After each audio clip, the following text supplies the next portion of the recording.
हाल है आप सबका। मैं उम्मीद करता हूं कि यार आप सब खैरियत से होंगे। तो बहुत टाइम के बाद गाइज आज ब्रह्मास्त्र पार्ट 2 के ऊपर गाइज वीडियो बना रहा हूं। मतलब कि अगर मैं ये बोलूं कि मैं तो भूल ही गया था ब्रह्मास्त्र को, तो ये गलत नहीं होगा क्योंकि काफी टाइम हो गया है। खैर दोस्तों, इंटरेस्टिंग अपडेट निकल कर आई है ब्रह्मास्त्र पार्ट 2 को लेकर, क्योंकि बहुत से लोग ये कह रहे थे कि ये फिल्म नहीं बनेगी, यानी कि पार्ट 2 नहीं बनेगा। बट पार्ट 2 का क्या सीन है एंड स्पेशली देव का कैरेक्टर कौन प्ले करने वाला है उसको भी लेकर न्यूज है और बहुत इंटरेस्टिंग है। तो ये सारी चीजें मैं आपको बताता हूं, बट बताने से पहले वीडियो को लाइक कर दो, चैनल को सब्सक्राइब कर लो ताकि ऐसी अपडेटेड वीडियोस आपको मिलती रहें। सो नाउ गाइस, सबसे पहले मैं आपको बताता चलूं, ब्रह्मास्त्र पार्ट 1 का बजट था 400 करोड़ रुपए और उस फिल्म की इंडिया से जो नेट कलेक्शन हुई थी वो लगभग 267 करोड़ रुपए हुई थी। मतलब कि बजट रिकवर नहीं हुआ था, लेकिन उसके बाद भी उस फिल्म को फ्लॉप कंसीडर नहीं किया गया, हिट या सेमी हिट का टैग दिया गया, क्योंकि ओवरसीज में भी उस फिल्म ने 100 करोड़ प्लस की बॉक्स ऑफिस कलेक्शन की थी। यानी कि अगर मैं ये बोलूं तो ग्रॉस जो कलेक्शन थी, वर्ल्ड वाइड ग्रॉस, वो लगभग 400 करोड़ थी और 400 करोड़ का बजट था। तो कहीं ना कहीं इसको फ्लॉप का टैग नहीं दिया गया, सेमी हिट या हिट का टैग दिया गया। बट सीन ये था कि जब भी कोई इतने बड़े बजट की फिल्म बनती है और बनने के बाद अगर वो बहुत अच्छी बॉक्स ऑफिस कलेक्शन ना कर पाए तो सब कहते हैं कि पार्ट 2 नहीं बनेगा। बट देव के, मैं सिंपल बोलूंगा, ना रणबीर कपूर, ना अमिताभ बच्चन, ना भाई साहब आलिया भट्ट, कोई भी नहीं, सिर्फ और सिर्फ पार्ट 2 की जो हाइप उस टाइम क्रिएट हुई थी वो हुई थी देव की वजह से कि देव का कैरेक्टर कौन प्ले करने वाला है। क्योंकि देव की पार्ट 1 में जितनी भी भाई साहब वीएफएक्स थी, एनिमेशन थी, वो बाप लेवल थी मेरा भाई, बाप लेवल। सो नाउ अब सीन ये है कि पार्ट 2 बनेगा क्योंकि गाइस मेकर्स के पास अपॉर्चुनिटी है। बहुत से लोग ये समझते हैं कि भाई ब्रह्मास्त्र पार्ट 1 का बजट बढ़ा था वीएफएक्स की वजह से, ऐसी चीजों की वजह से, जबकि ऐसी बात नहीं है। ब्रह्मास्त्र पार्ट 1 के 400 करोड़ बजट, 400 करोड़ के बजट के पीछे सिर्फ एक रीजन थी और वो ये थी कि 2012 से वो फिल्म बनना स्टार्ट हुई थी। बनी, शूटिंग समझ नहीं आई, शूटिंग को कैंसिल किया गया, फिर बनी, फिर समझ नहीं आई, फिर शूटिंग को कैंसिल किया गया, फिर उसके बाद बनाई गई। यानी कि एक शूटिंग में अरसा बीत गया मेरा भाई, अरसा बीत गया। सो नाउ जिस वजह से वो बजट ज्यादा हो गया, बट अब नहीं होने वाला। मैंने आपको आई थिंक तब भी बताया था कि जब भी ब्रह्मास्त्र पार्ट 2 बनेगी तो आप लोग एक बात नोट करिएगा कि पार्ट 2 का बजट पार्ट 1 से कम होगा। पार्ट 1 400 करोड़ में थी तो पार्ट 2 हद मार दो 300 करोड़ तक जाएगी, इससे ज्यादा नहीं जाने वाले। यस मेरा भाई। सो नाउ अब सीन ये है, अपडेट जो गाइस एक्सक्लूसिव अपडेट ये मैं आपको दे रहा हूं, जैसे ही वॉर 2 अयान मुखर्जी कंप्लीट कर लेंगे, यानी कि अगले साल इंडिपेंडेंस डे पर रिलीज होगी, सब कुछ भाई साहब सक्सेस पार्टी हो जाएगी, क्योंकि मुझे बिलीव है कि वो फिल्म बहुत बड़ी हिट होने वाली है। तो उसके बाद अयान मुखर्जी ब्रह्मास्त्र पार्ट 2 के ऊपर काम स्टार्ट करेंगे मेरा भाई। ये नहीं कि डायरेक्ट शूटिंग पे चली जाएगी, स्क्रिप्ट रेडी है, नहीं, काम स्टार्ट करेंगे। तो अगर मैं ये बोलूं कहीं ना कहीं भाई साहब 2026 में भी ब्रह्मास्त्र पार्ट 2 की शूटिंग स्टार्ट होगी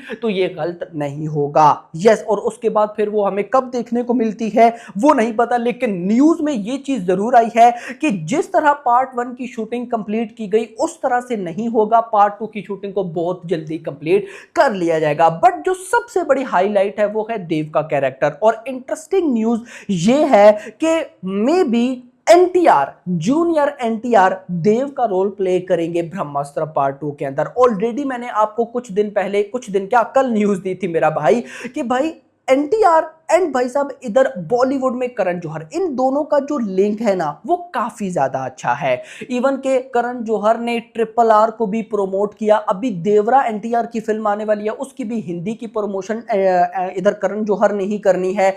तो कहीं ना कहीं करण, और इवन के करण ने अभी भाई साहब बहुत बड़ी एनटीआर की फिल्म प्रशांत नील के साथ जो है उसका टाइटल भी दिया ड्रैगन।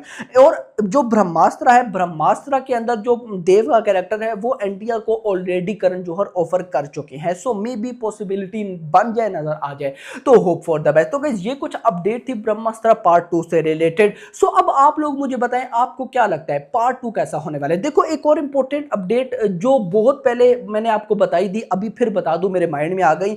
जो वीएफएक्स होगा भाई साहब पार्ट 2 का, वो कोई इंडियन कंपनी नहीं डिजाइन करेगी, ओवरसीज हॉलीवुड कंपनी होगी और मुझे लगता है कि मे बी वो डिनेग हो, जो कि अभी कल्कि के वीएफएक्स बना रही है, जिसने ड्यून के बनाए, जिसने गॉडजिला एक्स कॉन्ग के बनाए। सो मे बी, और जो कि अभी रामायण के और इवन की रॉकिंग स्टार यश की जो टॉक्सिक आ रही है उसके वीएफएक्स डिजाइन कर रही है। सो मे बी रामायण बहुत हाई लेवल है भाई, तो क्या पता डिनेग भाई साहब डिजाइन करे। बाकी जब कोई अपडेट आएगी तो बताऊंगा, लेकिन ब्रह्मास्त्र के कोई फैन है जो कि वेट कर रहा था अपडेट का, तो आई थिंक उसको जरूर अब समझ आ गई होगी कि क्या सीन है। अगर मैं एक्सपेक्टेड रिलीज डेट बताऊं तो मुझे लगता है कि ये फिल्म मे बी 2028 में आएगी, उससे पहले आती दिखाई नहीं दे रही है। 2028 में आने की एक रीजन ये भी है कि रणबीर कपूर फिलहाल बिल्कुल भी फ्री नहीं है। रामायण की ही भाई साहब जो रिलीज डेट है वो 2027 बताई जा रही है, तो आगे आप खुद समझदार हैं। ऊपर से फिर उसके बाद भाई साहब अपना क्या नाम है, एनिमल पार्क है, क्योंकि रामायण के बाद रणबीर कपूर ने एनिमल पार्क में काम करना है। अब गाइस संदीप रेड्डी वांगा भी अभी स्पिरिट में बनाएंगे, स्पिरिट के बाद उन्होंने भी एनिमल पार्क बनानी है। और जो संदीप रेड्डी वांगा की फिल्म है वो मिनिमम 2 इयर्स तो लेती है, तो कहीं ना कहीं आप देख सकते हैं कि फिलहाल रणबीर कपूर भी फ्री नहीं है। वो जब फ्री होंगे तो तब मे बी 2027 चल रहा हो, तो 20 या 2026 का एंड हो, ऐसा कुछ हो सकता है। तो फिर तब चांसेस है कि ब्रह्मास्त्र पार्ट 2 की शूटिंग की जाए, लेकिन रणबीर कपूर का लाइनअप यही होगा भाई। अभी रामायण है, उसके बाद है भाई साहब अपनी एनिमल पार्क, और उसके बाद कहीं ना कहीं ब्रह्मास्त्र पार्ट 2। देखो मैं आपको गारंटेड बोलता हूं, अगर रामायण पाप लेवल निकली 1000 करोड़ का ही नहीं गया भाई, एनिमल पार्क उस पर तो डाउट ही नहीं है, वो तो शॉर्ट 1000 करोड़ की फिल्म है। अभी रणबीर कपूर की एक अपडेट आई हुई थी, वो बेसिकली किसी जगह इंटरव्यू दे रहे थे, और इंटरव्यू में वो क्या बोलते हैं कि मुझे संदीप रेड्डी वांगा ने एनिमल पार्क के 1-2 सीन रफली बताए हैं और वो बहुत डेंजरस हैं, और अभी एनिमल पार्क पे वो काम कर रहे हैं। तो आगे खुद समझ आ रहे हैं, यानी कि एनिमल पार्क भी कहीं ना कहीं 1000 करोड़, और ब्रह्मास्त्र 2 अगर बाप लेवल बनती है तो भाई वो भी 1000 करोड़ का प्रोजेक्ट है। यानी कि अगर मैं ये बोलूं कि रणबीर कपूर का लाइनअप बहुत स्ट्रांग है तो ये गलत नहीं होगा। यस मेरा भाई। और दूसरी साइड पे जो डायरेक्टर अयान मुखर्जी, उनका भी अभी वॉर 2 में काम कर रहे हैं, वो भी कोई छोटी मोटी फिल्म नहीं है। और फिर उसके बाद भाई साहब क्या, of course Brahmastra part 2। So hope for the best. खैर दोस्तों फिलहाल के लिए इतना ही। होप सो आपको वीडियो पसंद है, तो पसंद है तो वीडियो को लाइक करके जाना, चैनल को सब्सक्राइब करके जाना, और अगली आने वाली वीडियो तक अपना ख्याल रखिएगा। Thanks for watching.